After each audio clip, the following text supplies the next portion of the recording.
10 سانسور جنجالی سریال دونگی.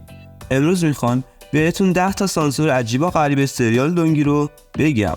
سریال دونگی که کلاً سانسوری خیلی زیادی داشت. این سانسوری ها مواردی هستند که ذهنیت و تصور شما رو نسبت به سریال کاملا تغییر میدن.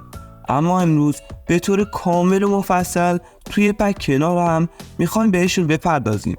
بریم سراغ ادامه ویدیو. پیش از هر چیز یادتون نره که چنل دانستنشو رو سابسکرایب کنید و ویدیو رو حتما لایک کنید. سانسوری اول برمیگرده به جایی که امپراتور و دونگی میرن بیرون از قصر و میرن به یه رستورانی که اونجا یه تغییر دیالوگ پشم‌ریزون داشته. زیرنویس ویدیو رو بخونید خودتون میفهمید. 제 숙장도 한 잔 받으십시오. 아니 난 이미 취한 것 같네. 에이, 취하시긴요. 장부가 술 석 잔에 취하는 게 말이나 됩니까? 한 번에 쭉 들이키십시오. 남기면 벌주 있습니다. 나으리! 한간 나으리께선 특별히 허락한 체질이시라니까요. 주십시오. 소인이 대신 마시겠습니다. 어떠냐? 동이 너도 결집이니까 네 남자가 좋지? 에이, 아닙니다. 전 좀 까무잡잡하고 듬직한 사내가 좋습니다. سانسوری دوم برمیگرده به دیدار امپراتور و ملکه که اینجا هم دیالوگ‌های عجیبی داشته.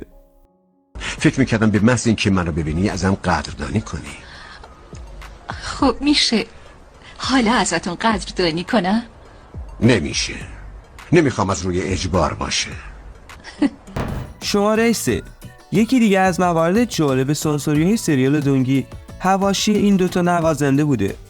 اون نوازنده ها حاشیه کم نداشتن. از جمله دیدم بهتون بگم که یکی از مشتریان پراپا قرص فاحشه‌خونه بانو صلحی هم بودن.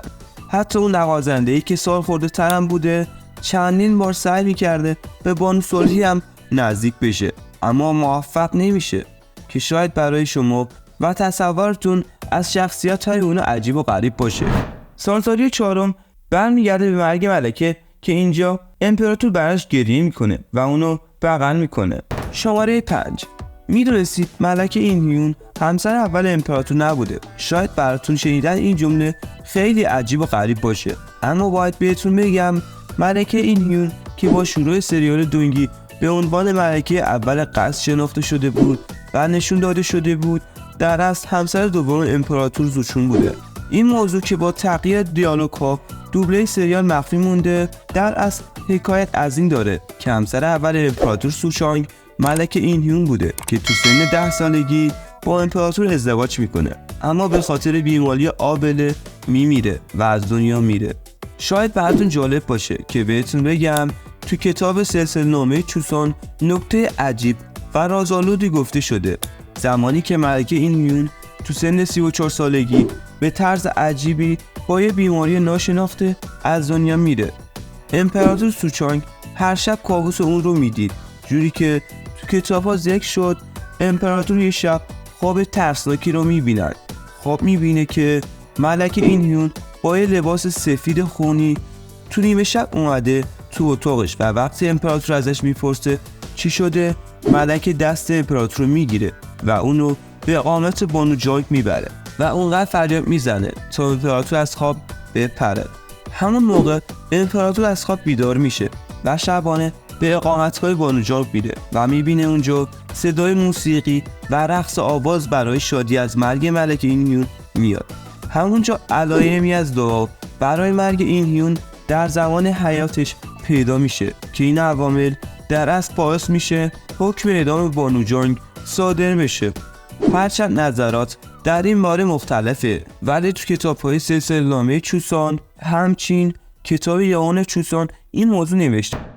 سانسوری ششم برمیگرده به یه جایی که دونگی برده شده و داره کار میکنه که رئیسش ازش خوشش میاد.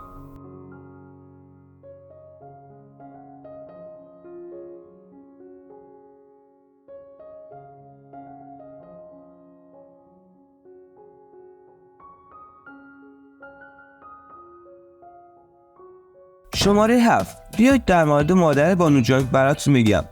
اگر قسمت‌های 4 و 5 سریال دونگی رو ببینید وقتی بانو جانگ به قصر میاد همه میگن اون به قصر برگشته.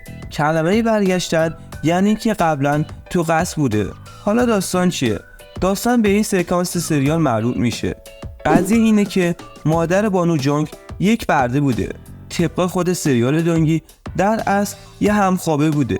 همخوابه به کسانی گفته میشه که به ازای دریافت پول با کسی رابطه برقرار میکردن، اما این بار طی یه سری اتفاقات اون با یک مقام سلطنتی معروف که بعضی از منابع میگن پدر امپراتور سوبچونگ بوده و این مدتی با هم ارتباط جنسی داشتن.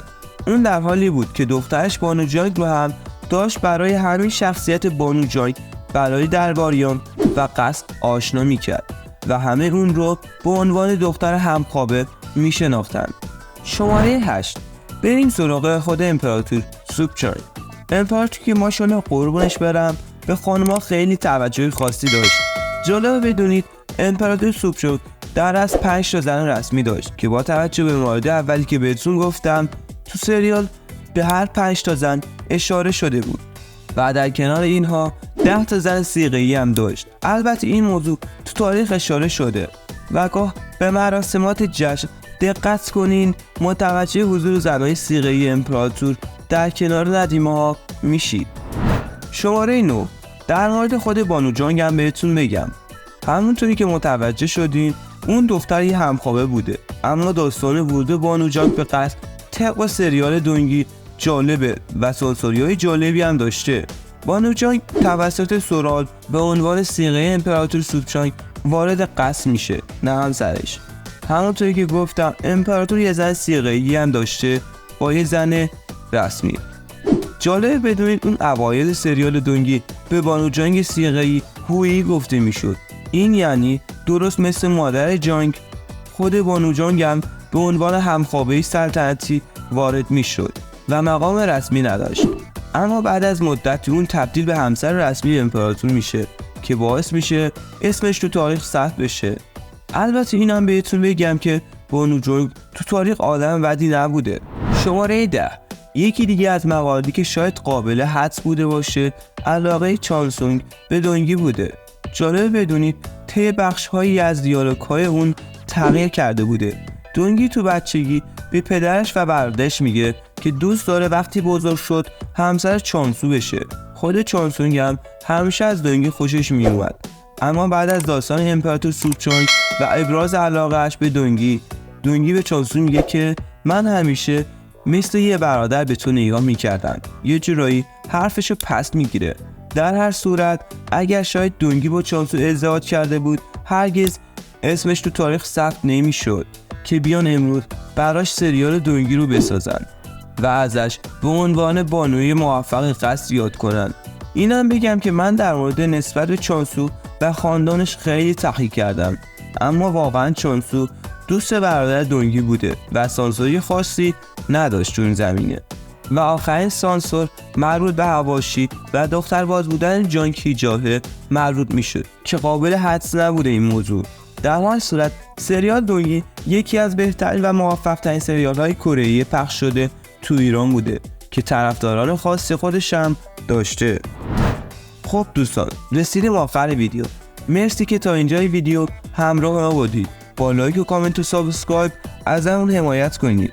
تا ویدیوی دیگر بدرود.